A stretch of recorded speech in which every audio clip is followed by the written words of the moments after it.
nó thì cá chuột ông một tao nó chứ là nó mu con nó bớt tỏ cái bớt tỏ nữa cái gió cái má thì chất tán cho nó kìa có thể cái số nó có muốn nó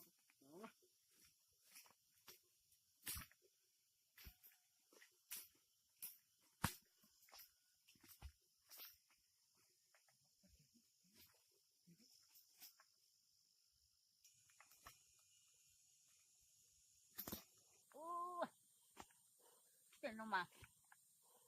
cá nào nó sỏi là cá đó chi cả đủ rồi luôn thì cá bùa tiêu là nó mà về khắc khẩu lại bút đó mà bữa nó mà cho mà lo xuống chắc khó cả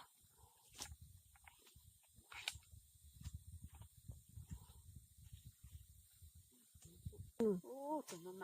mà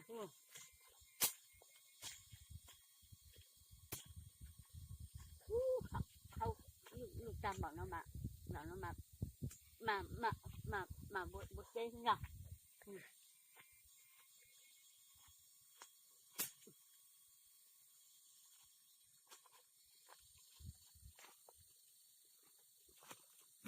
cho nó sợ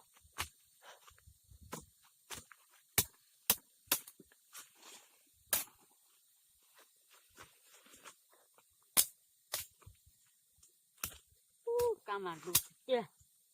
mà về là to mà cứ nó mà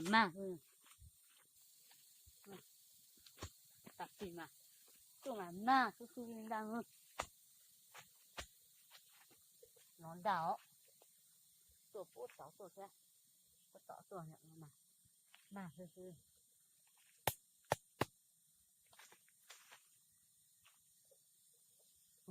nhưng mà lọt thực tiền tỏ tiền đảo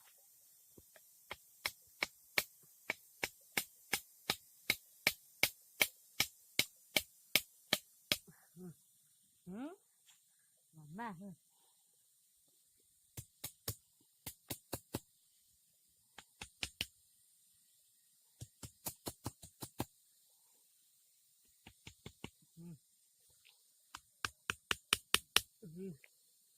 mà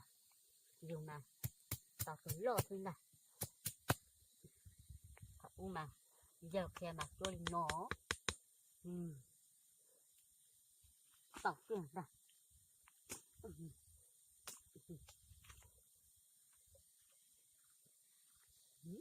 tao tiền thôi nè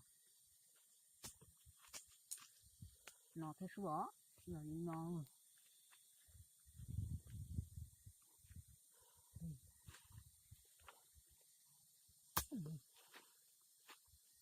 ôi con nó cái kia đã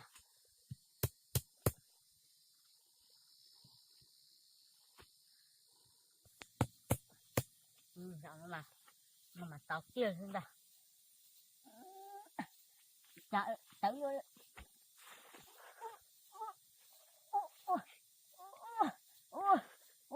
tới cái kia lọt tiền đã cái cái mà bộ chi kia hơn đã tới cái kia tao kia đã tao một tầm về xem về của tao trở lại chưa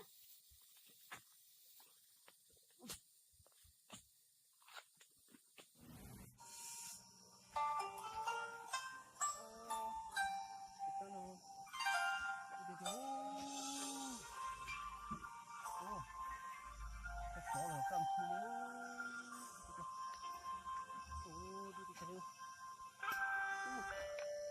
cái con đấy chúng ta cái con thuyền nó lo mà thằng này nó lo á nó mọc rồi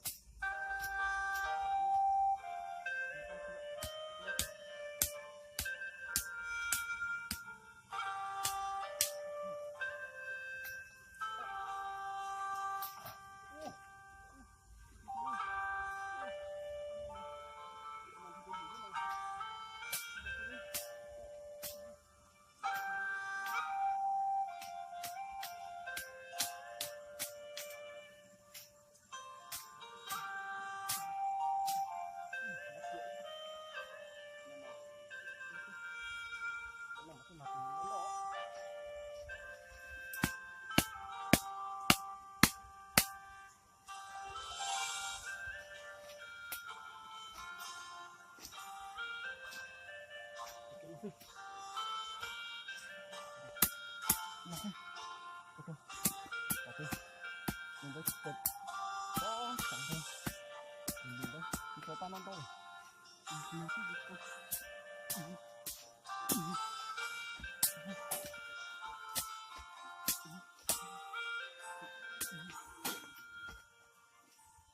nó chỉ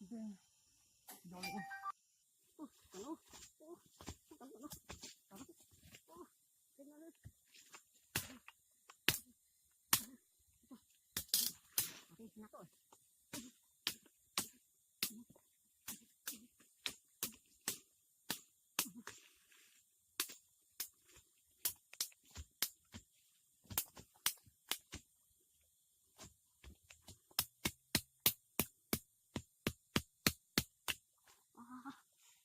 tao nó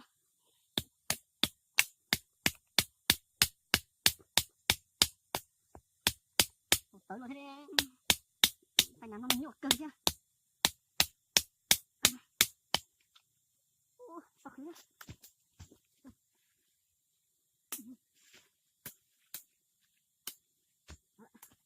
tụi nó mà nặng nó mà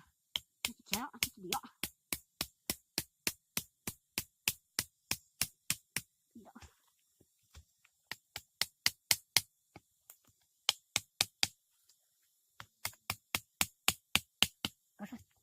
cho cái lo được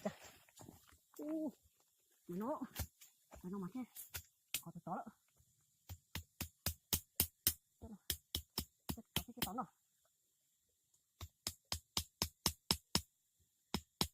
còn hơn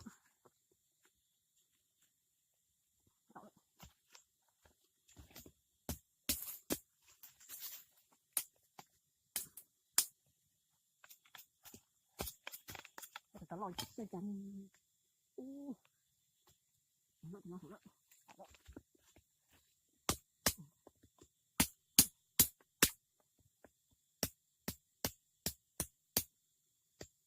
nhọ răng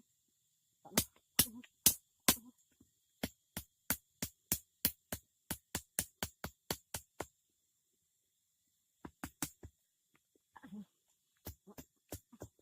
nó bạn ơi có tôi làm thôi nó lại tao ạ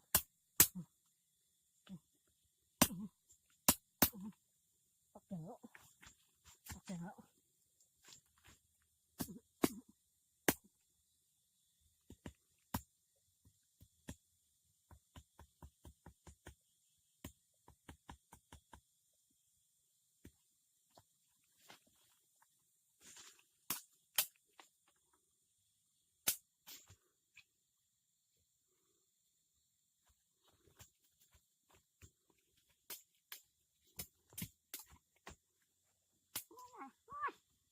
phải rồi nha tao nó này tao thấy thế ô không phải là sao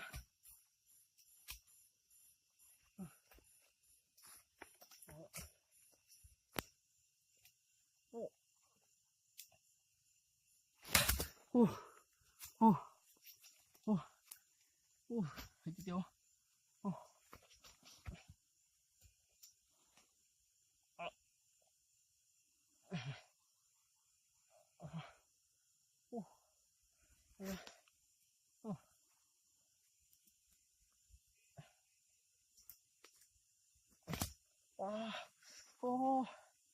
nhiều luôn nè đó nó nhiều luôn đấy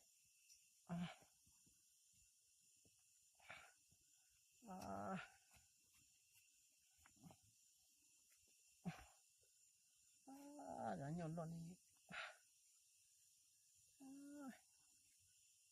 nó lại nó đi đấy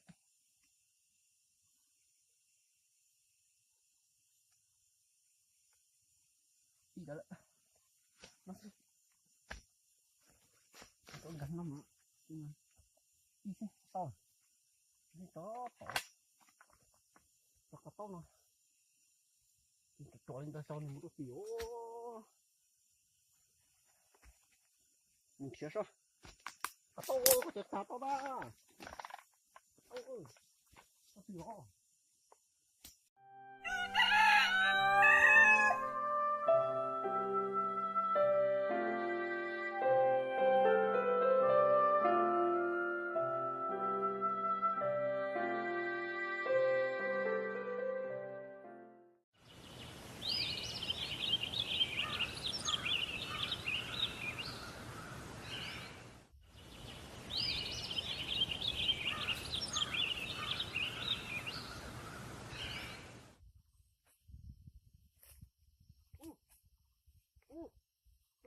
chạy xuống.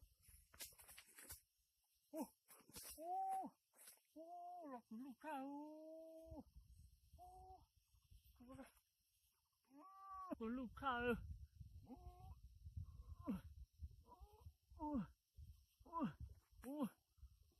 Cái tông thôi, tông không béo.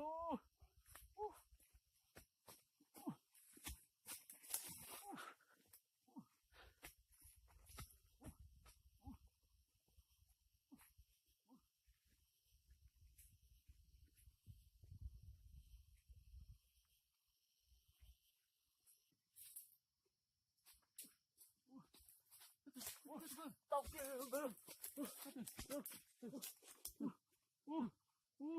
tao kia như kia sợ rồi kia ra kia kia con cho mà tao kia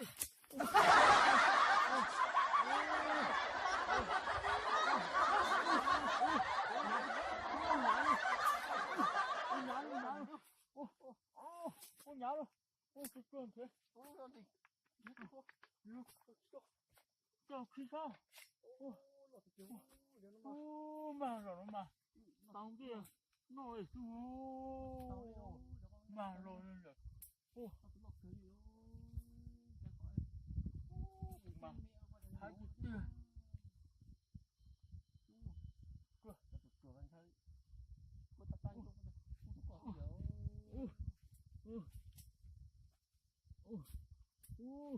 lo cái kia,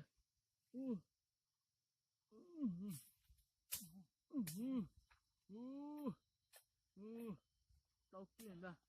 lo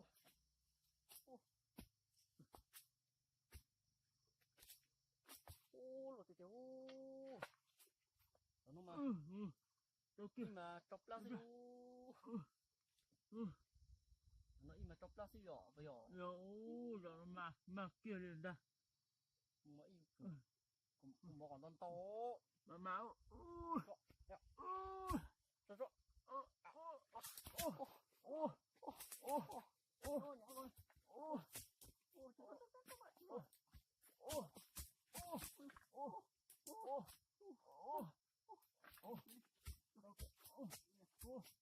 Oh,